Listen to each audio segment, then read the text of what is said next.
Olá, eu sou o professor Elgio Lobo, médico psiquiatra e psicogeriatra com titulações pela Associação Brasileira de Psiquiatria e Associação Médica Brasileira. Essa é uma mini aula como parte da divulgação do nosso curso de pós-graduação em Neurociências da Terceira Idade. Depois, então, de muita prática clínica, produção científica sobre essa área do conhecimento, supervisão de vários profissionais interessados. Então agora nós formulamos uma pós-graduação em Neurociência da Terceira Idade. Ela é multiprofissional, numa parceria entre a Universidade Paulista e a empresa Vida Mental, onde sou diretor.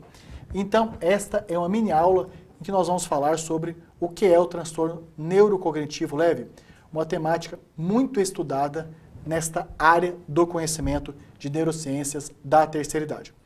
Então, tanto o transtorno neurocognitivo leve como o transtorno neurocognitivo maior, que seria o correspondente à demência, nós temos aí englobando muitas e muitas condições, como por exemplo o transtorno neurocognitivo devido a Alzheimer, por doença vascular, corpus de Levy, doença de Parkinson, frontotemporal, lesão cerebral traumática, HIV, Huntington, prion, outra condição médica, múltiplas etiologias, não especificado.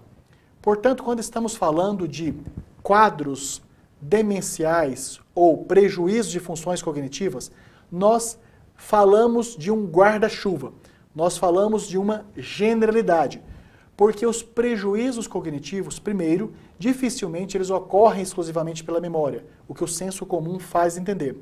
Os prejuízos cognitivos, geralmente, eles acontecem levando a prejuízo de memória, atenção, concentração, capacidade de aprendizagem, capacidade de uso da informação, depois de um determinado conhecimento, busca dessas informações. Como também essa parte de demência e prejuízos neurocognitivos leves afetam comportamentos, independências e habilidades para a tarefa do dia a dia. O primeiro esclarecimento que eu quero dar, então, que o transtorno neurocognitivo leve, ele não acontece exclusivamente por manifestação da demência de Alzheimer e nem exclusivamente, por exemplo, um traumatismo crânioencefálico. São múltiplas as possibilidades causais, etiológicas desta condição clínica e, logicamente, que todas elas precisam de uma intervenção o mais precoce possível.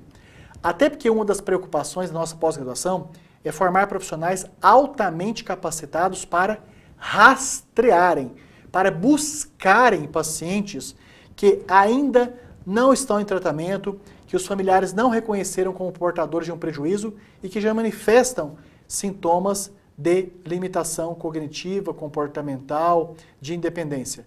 E para isso nós temos vários instrumentos de rastreio, temos a responsabilidade social de instruir, por exemplo, agentes comunitários de saúde também para estarem atuando nesta área da saúde e do conhecimento.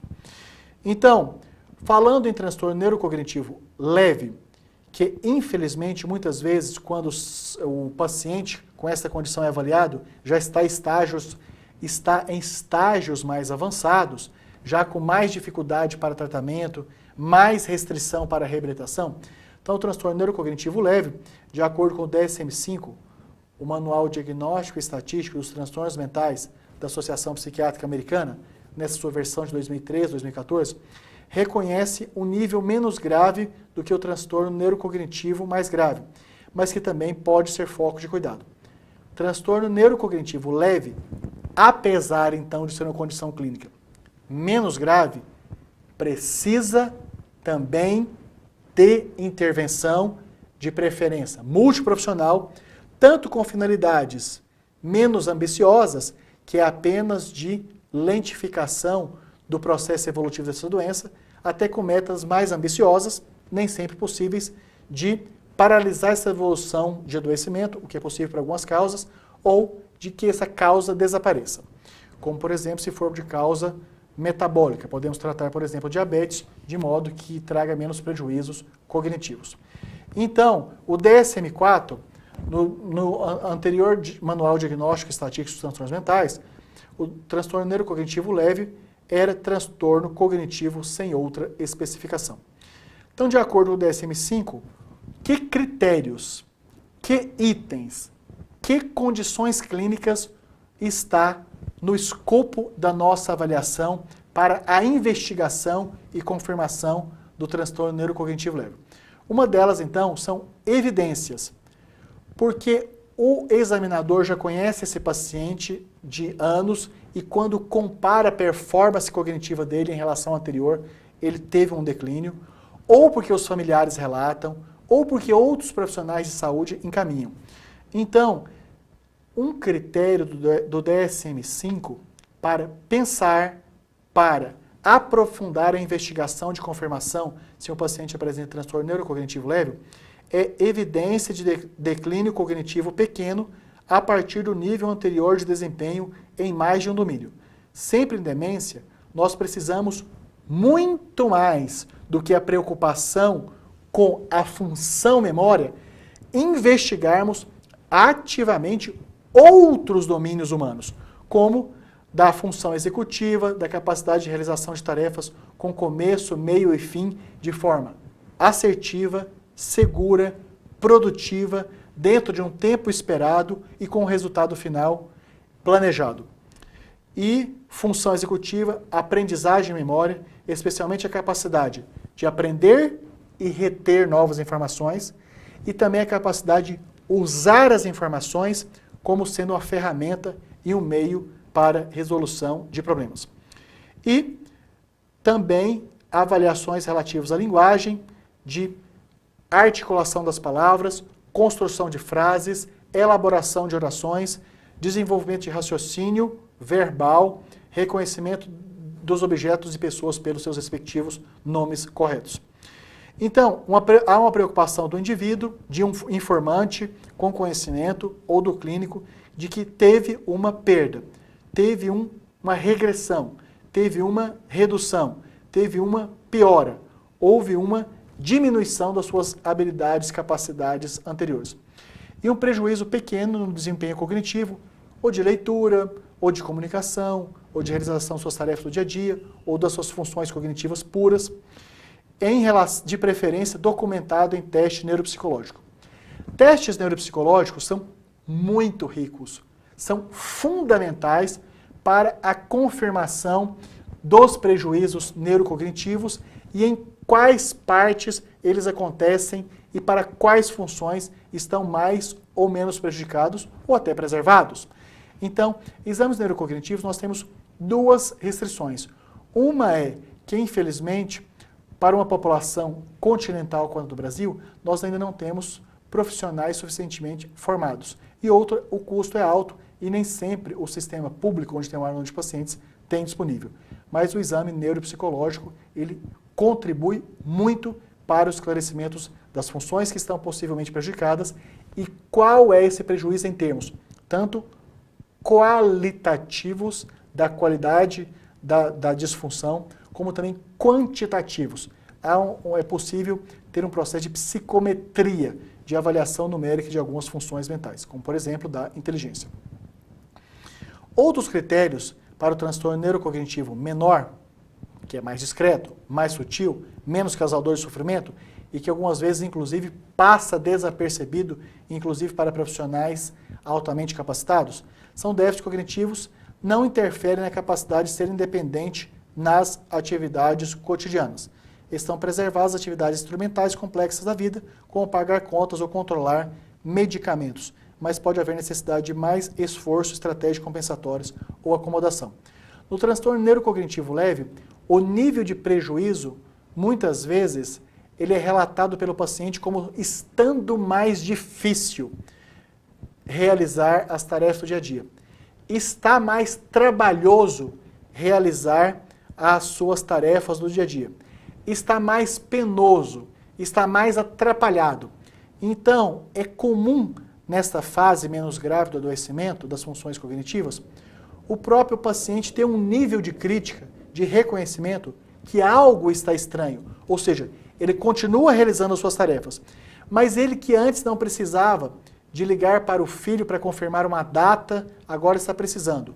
Ele que não precisava do auxiliar doméstico para poder ir com ele acertar uma conta ou fazer uma compra, precisa de ir porque tem dúvida se está conferindo corretamente o troco.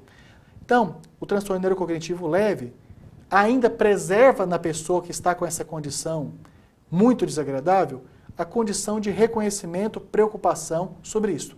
Ou os próprios familiares e pessoas envolvidas no dia a dia também reconhecem que algo está chamando atenção, que já não é mais como era antes. Enfim, o transtorno neurocognitivo leve, nós temos uma preocupação muito importante, primeiro, porque ele costuma não ser percebido por profissionais de saúde, e isto faz com que o paciente chegue para o tratamento e a avaliação já em estágios mais tardios, aonde o tratamento fica ainda mais limitado, sendo que poderia ter sido precoce, naquilo que nós chamamos, inclusive em outro vídeo, de prevenções primária e secundária. Prevenção primária é uma atuação antes do adoecimento, secundária, detectando o adoecimento da maneira mais precoce possível, e terciária é um tipo de assistência ao indivíduo já doente, mas com a meta de recuperá-lo da maneira mais plena possível para a sua atividade, para a sua funcionalidade pré-mórbida, pré-adoecimento. O que em demência nem sempre vamos conseguir. Então, esta habilidade para que os nossos pós-graduandos possam ter um raciocínio clínico de prevenção primária, secundária e terciária em pacientes com transtorno neurocognitivo leve, moderado, grave, demência, isto é treinado exaustivamente. Até porque um dos diferenciais da nossa pós-graduação é terem professores que, além da atuação como docentes, também são pesquisadores, clínicos, supervisores e consultores nessa temática neurociência da terceira idade. Com isso, trazem conhecimentos científicos atualizados, tanto para as aulas presenciais como também para as aulas à distância, com as suas opiniões fundamentadas na prática do dia a dia. O que é melhor realizar, o que surge menos resultado, como lidar com a família, com o paciente, enfim. E a cada aula ministrada, nós temos a meta que os nossos pós-graduandos já adquiram conhecimentos que possam imediatamente aplicarem em suas atividades práticas ou terem informações a mais que o torne mais competitivo para ir em concursos, processos seletivos, em entrevistas de trabalho com mais segurança, mais habilidade e mais eficiência competitiva para ganhar essas disputas entre vagas. E, mais do que isso, o nosso curso de pós-graduação ele é rápido, ou seja, nós temos uma formação rápida, de modo que logo você entrega o seu trabalho de conclusão de curso, tem o título e passa a ser mais reconhecido no mercado de trabalho, ter melhor rendimento, convidado para palestras, discussões, entrevistas e várias outras condições. Então essa é a nossa pós-graduação em neurociências da terceira idade. Muitas e muitas outras informações sobre as partes administrativa, financeira, pedagógica, você pode ver no link aqui abaixo do seu vídeo. Por falar em vídeo, já que você está aqui no YouTube, no nosso canal, registre já o seu e-mail e o seu nome para continuar recebendo as nossas informações diversas sobre neurociências, aqui especificamente neurociências da terceira idade. Nós queremos facilitar ao máximo você a realizar a nossa pós-graduação. Por isso estou aqui disponibilizando os meus contatos diretos. Eu, como coordenador, terei o maior prazer em tirar as suas dúvidas. Pode me ligar no 11 99622 8835 e também escrever no e-mail lobo@vidamental.com.br. Com a nossa equipe também, faça contato pelo e-mail cursos@vidamental.com.br e por telefone, WhatsApp, mensagem de texto no 11 99901 6189. Se você é da Grande São Paulo e quer fazer contato direto no Unip, sim, há uma equipe enorme de profissionais que vai atendê-los para tirar todas as suas dúvidas, os menores detalhes, com muita paciência e carinho. Ligue no 11 2166 1066.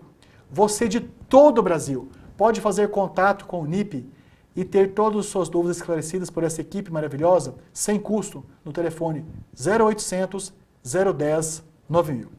Dessa maneira, estou provando que nós estamos muito disponíveis para acolhê-los no nosso curso de pós-graduação em Neurociência da Terceira Idade, com muita satisfação em prepará-los para uma performance profissional que vai muito mais além.